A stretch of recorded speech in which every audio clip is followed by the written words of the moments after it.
बच्चों, क्षेत्रीय प्रसार गुणांक और रेखीय प्रसार गुणांक के बाद देखते हैं तीसरा आयतन प्रसार गुणांक, है ना।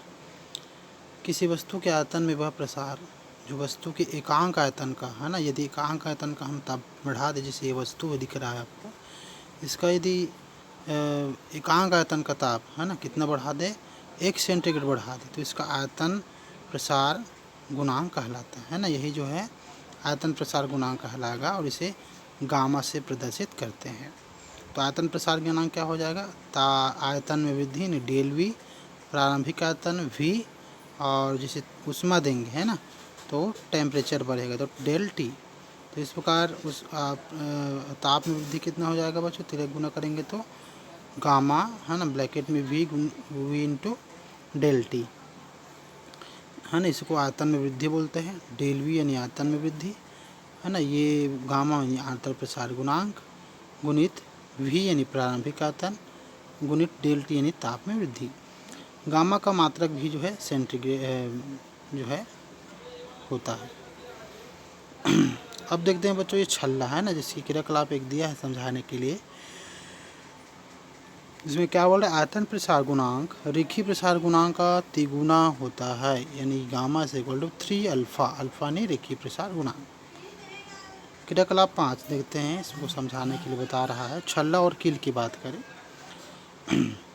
तार का एक ऐसा छल्ला बनाइए जिसमें कील का सिरा आसानी से निकल पाए। अब कील के सिरे को मोमबत्ती से गर्म करें। क्या आप अब तार के छल्ले को कील के सिरे पर से निकाल पाते हैं, है ना। तो देखिए आपको कैसे बनाना है। पहले छल्ला, ये जो छल्ला है ना, छल्ला है जिसे कील का सिरा, आप ये जो छल्ला दिख रहा है आपको चित्र में है ना, ये जो है आपका एक तार का जो है क्या है, कील का सिरा आसानी से निकल जाए है ना। एक तार का एक छल्ला बनाना है, इसमें से कील का सिरा है ना, कील होता है, उसका सिरा जो है निकल जाए है ना। जैसे ये देखो छल्ला बना हुआ है तार का और एक खीला का सिरा हुआ है ऊपर जो है ना। तो अब ये आर पार हो जा रहा है। अब क्या करना है इसको, अब कील के सिरे को मोमबत्ती से गर्म करना है। जैसे देखो मोमबत्ती से कील का सिरे को गर्म कर रहा है, तो गर्म करने के बाद क्या है ना, इस तार के छल्ले से कील का सिरा बुलक जाता है, निकल जाता है आर पार। तो ऐसा नहीं होगा बच्चों, क्यों, क्योंकि जैसे ये गर्म होता है तो इसके आयतन में क्या हो जाएगा, प्रसार हो जाएगा। आयतन में प्रसार होगा तो ये थोड़ा सा बड़ा हो जाएगा है ना, इस कारण ये छल्ले से नहीं निकल पाएगा। ठीक है। तो द्रव पदार्थ में ऊष्मा का प्रसार देखते हैं। द्रव पदार्थ में है ना, क्या आप जानते हैं कि द्रवों का कोई आकार नहीं होता है ना। द्रव का आकार नहीं होता है, ये पहले भी बढ़ चुके हैं है ना, क्योंकि द्रव को आप कोई भी जो है बर्तन में डालेंगे तो वो उसका आकार ले लेता है। द्रव को जिस बर्तन में रख दिया जाता है उसी का आकार ले लेता है। जब हम किसी द्रव को बर्तन में भर कर गर्म करते हैं तो पहले बर्तन का प्रसार होता है, फिर द्रव का। ठीक है। इसका मतलब है बच्चों कि जैसे कोई पानी को गर्म करना है मान लो है ना, तो पहले को कौन गर्म होगा, पानी डायरेक्ट गर्म नहीं होगा, पहले तो बर्तन गर्म होगा है ना। बर्तन में ऊष्मा जाएगा, फिर वहाँ से होकर के पानी में जाएगा, उसके बाद द्रव फिर गर्म होता है। तो अतः इस जो प्रकार जो आयतन है ना, आयतन प्रसार है बच्चों 2 प्रकार से होते हैं। पहला आभासी प्रसार, दूसरा है वास्तविक प्रसार। ठीक है। तो आइए इस क्रियाकलाप के द्वारा है ना आभासी और वास्तविक को समझते हैं। कांच के एक फ्लास्क ले, जैसे ये फ्लास्क दिख रहा है आपको चित्र में, इसमें एक पतली पारदर्शी नली लगा दे। जैसे देखिए पारदर्शी नली जो है लगा हुआ है फ्लास्क में, और ये कॉर्क है ना, यहाँ पे लिखा है पूरे फ्लास्क में ऊपर तक द्रव भर दे और फ्लास्क का मुंह कॉर्क द्वारा बंद कर दे। तो इस फ्लास्क हम क्या कर रहे हैं बस, पूरा द्रव भर दिए हैं और ये कांच का यह एक पतली पारदर्शी जो है ना लगा दिए हैं कांच का नली, और इसको कॉर्क से बंद कर दिए हैं। ठीक है। उसके बाद क्या करना, देखो मानो शुरुआत में द्रव का जो तल है ए है ना, मान लो ये द्रव देखिए पाइप है ना, पाइप है तो ये पाइप में भी जो है क्या पानी जाएगा है ना। तो जो द्रव जो प्रारंभिक होता है ना वो ए तक है मान लो है ना, यहाँ तक द्रव भरा हुआ ए निशान तक। जब फ्लास्क को हम गर्म करते हैं बच्चों तो द्रव का तल ए से बी तक गिर जाता है, यानी ये ए तक जो रहता है ना पानी का, जो ए चिन्ह है ना वहाँ तक रहता है पानी है ना द्रव, जैसे हम ये एक गर्म करते हैं ना, गर्म करने का साधन के द्वारा इसको फ्लास्क को, तो ये पानी का जो तल है बच्चों, ए से कहाँ तक आ जाता है, बी तक आ जाता है। ठीक है,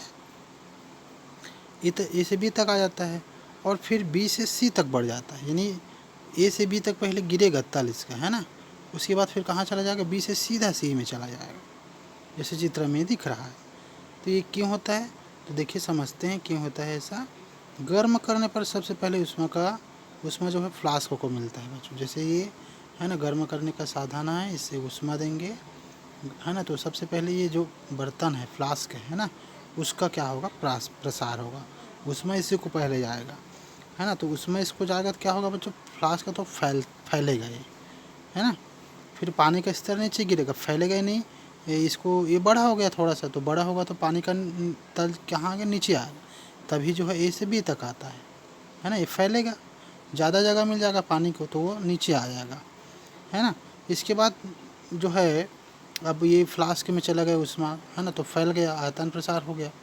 इसके बाद जो उष्मा है बच्चों फ्लास्क से कहाँ जाएगा, द्रव में जाएगा, है ना। द्रव जो है फिर क्या होगा, ये द्रव फैलेगा, तो द्रव फैलेगा तो जो बी तक आ गया था, है ना, जो इसका निशान है वो कहाँ चला जाएगा बच्चों, सीधा सी तक चला जाएगा, है ना। तो जिस कारण द्रव का तल ऊपर उठता है। ठीक है,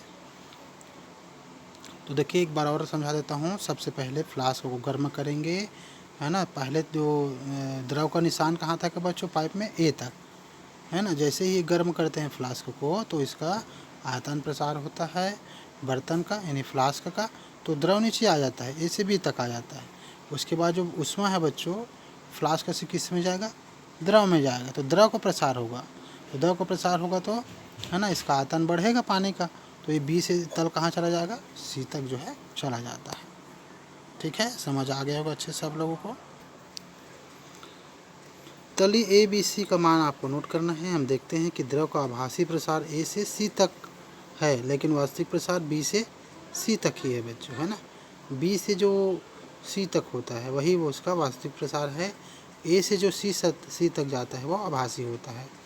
ए से बी तक फ्लास्क जो है प्रसार होता है, ए से बी तक द्रव के आभासी प्रसार में बर्तन के प्रसार को नज़रअंदाज कर दिया जाता है, लेकिन वास्तविक प्रसार में बर्तन के प्रसार को भी ध्यान में रखा जो है जाता है। तो इस प्रकार बी सी बराबर क्या हो जाएगा, ए सी बटे ए बी, है ना। तो बी सी क्या है बच्चों, वास्तविक प्रसार, है ना। तो बी सी कहाँ तक होता है, देखिए बी से सी तक, है ना, यही जो है क्या है वास्तविक में प्रसार है। इसका जो आभासी प्रसार क्या है आपका, ए से सी तक जो है आभासी है, ए से सी तक, बी से सी तक वास्तविक।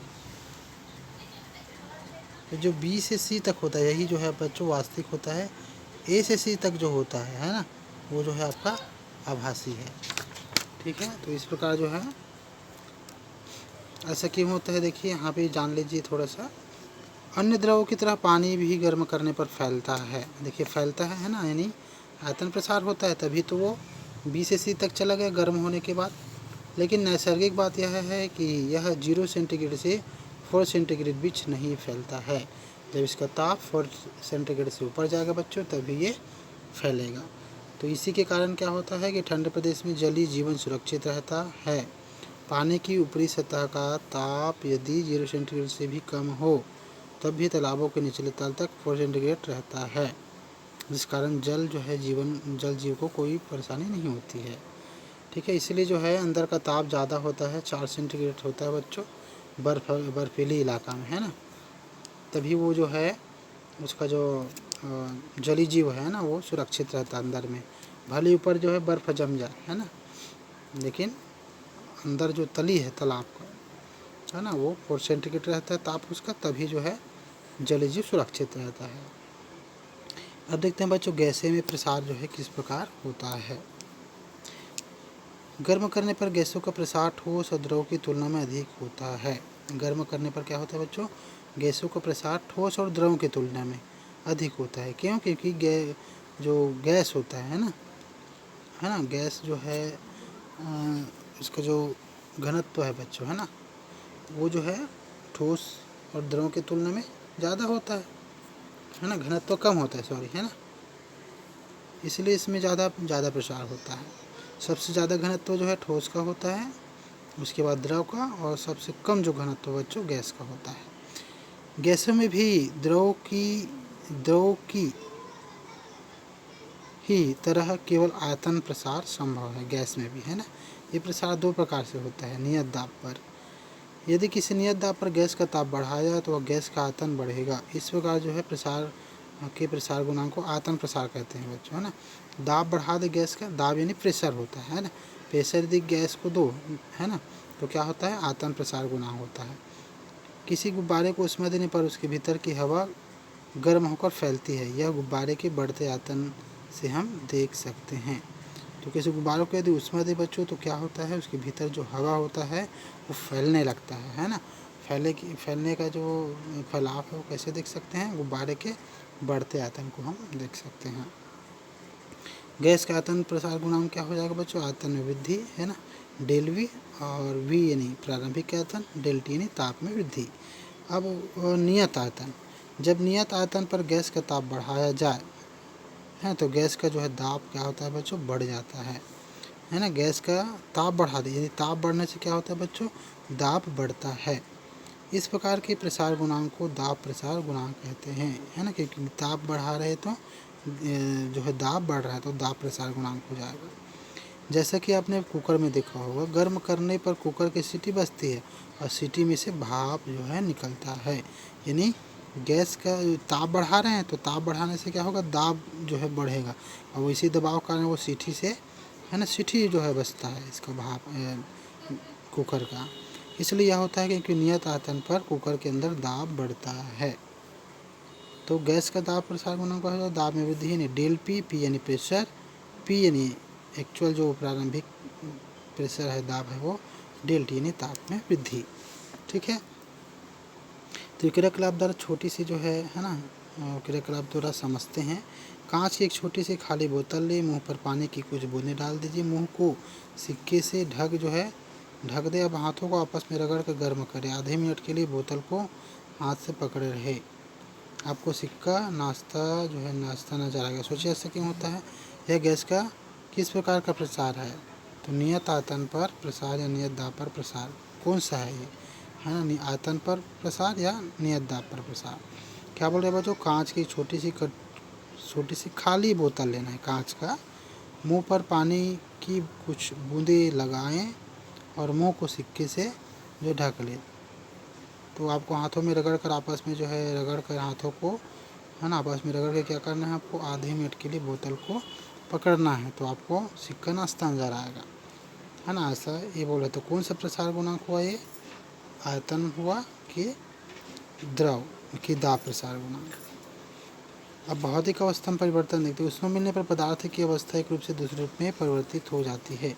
नीचे दिए गए कुछ उदाहरण आपको समझते है ना। ऊष्मा देने पर क्या होता है बच्चों, जो पदार्थ है एक अवस्था में दूसरे अवस्था में परिवर्तन होता है। जैसे बर्फ़ की बात है तो बर्फ़ को यानी ऊष्मा देंगे तो वो पिघल जाएगा, यानी ठोस से द्रव, यानी एक अवस्था से दूसरे अवस्था में परिवर्तन हो जाता है।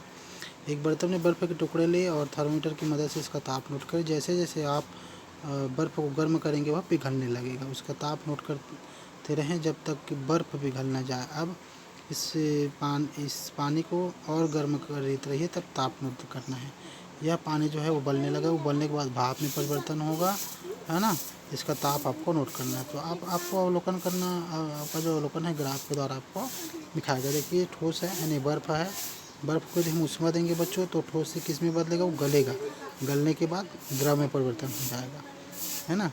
द्रव को फिर जो है वो हम ऊष्मा देंगे, यानी किसी भी पानी को जैसे गर्म करोगे तो वो किस में बदलेगा, वाष्प में बदलेगा, है ना। वाष्प बदलने के बाद वाष्पन होगा, वाष्पन के बाद वो आपस में बदल जाएगा, है ना। तो इस प्रकार जो ऊष्मा देने से क्या हुआ, एक रूप से दूसरे रूप में परिवर्तन हुआ। बर्फ़ से द्रव बना और द्रव से गैस रूप में परिवर्तित हुआ। तो हमने देखा कि गर्म करने पर पदार्थ का ताप क्या होता है बच्चों, बढ़ता है ना। जैसे जैसे जो है, जैसे ठोस था, बर्फ़ था, है ना, इसको ऊष्मा दिए तो वो गलने के बाद द्रव बन गया, यानी तो इसका ताप बढ़ गया। फिर इस द्रव को फिर ऊष्मा दिए तो वो गर्म हो गया, उबलने लगा, तो फिर वो वाष्प में बदल गया। इसी को बोल रहा है कि गर्म करने पर जो पदार्थ का ताप क्या होता है बच्चों, बढ़ता है। एक ताप पर पहुंचने पर पदार्थ की अवस्था में परिवर्तन होता है ना। जैसे बर्फ़ जो है ठोस में बदल गया, ठोस जो है ना, बर्फ़ जो ठोस है वो द्रव में बदल गया। इस परिस्थिति में पदार्थ का तापमान रुक जाता है। इस परिस्थिति में क्या होता है बच्चों, पदार्थ का ताप बढ़ना रुक जाता है।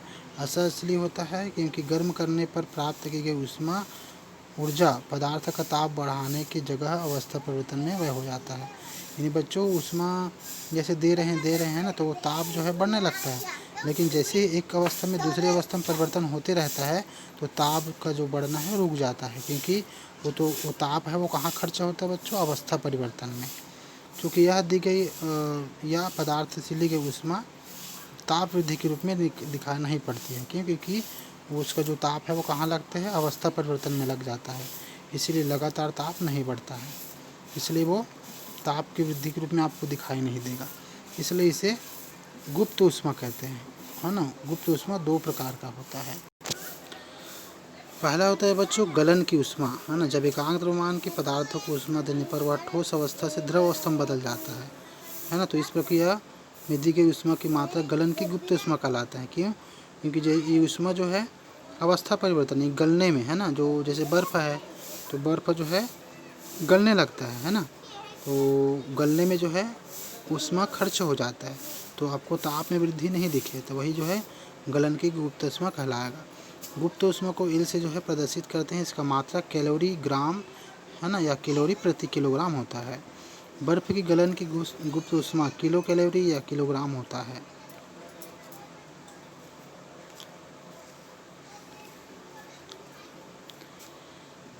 अर्थात 0 सेंटीग्रेड ताप पर 1 किलोग्राम बर्फ़ को 0 सेंटीग्रेड से ही 1 किलोग्राम जल में, है ना, बदलने पर 80 किलोग्राम जो है ऊष्मा की आवश्यकता होती है ना। देखिए बच्चों 1 किलोग्राम बर्फ़ है, इसका मतलब 0 सेंटीग्रेड होता है बर्फ़ जो होता है उसका ताप, तो उसको 1 किलोग्राम जल में बदलना है, तो उसको कितना कैलोरी देना पड़ेगा ऊर्जा, 80 कैलोरी ऊष्मा की आवश्यकता होता है।